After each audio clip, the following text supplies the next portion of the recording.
plane crashed straight into the mountain. The tail section ripped off instantly. Passengers in the back rows were thrown out of the cabin. Another violent impact. One of the wings snapped clean off. Panicked, the man fumbled to buckle his seatbelt, but the next second, he was yanked out of the plane, seat and all. Half the fuselage was gone, yet the wreckage kept speeding forward at full force. Finally, the plane slammed into the rocks and came to a stop, but the massive momentum launched the seats forward. The cockpit and front row passengers were completely crushed. Before long, the survivors started waking up. They ripped out seats and scrambled to help the wounded, but there were too many injured, and the only person with medical knowledge was a student who had just 6 months of med school. This was a freezing, snow-covered mountain. Everyone rushed to find thick clothes to keep warm. They searched the cockpit. The co-pilot was already dead. The captain was trapped under the wreckage. They tried using the radio for help, but the plane had no power. Night fell. The temperature would drop by 30 to 40 degrees. They had to find a way to stay warm. That's when the team leader stepped up. He instructed everyone to strip the seat covers. They could use them as blankets. Huddled under the makeshift covers, they squeezed into the half-destroyed cabin.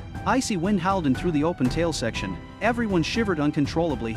Finally, they used luggage to block the hole and managed to get some rest. The next morning, they moved the bodies of the victims outside and held a moment of prayer for the dead. The team leader gathered what little food was left. If they wanted to survive, they had to ration it carefully. Each person's daily portion, a tiny piece of chocolate and a small cup of wine. Suddenly, they heard a plane overhead. Excited, they shouted as loud as they could. When the plane wobbled its wings slightly, they thought it was a signal. It had seen them. That night, they were too thrilled to sleep. They watched their team leader resting soundly, thinking they'd be home tomorrow, so they decided to celebrate early. They split the last of the chocolate and wine among themselves. By morning, they Saturday outside the wreckage, waiting for rescue, but no plane ever came. The team leader opened the food supply box. It was completely empty.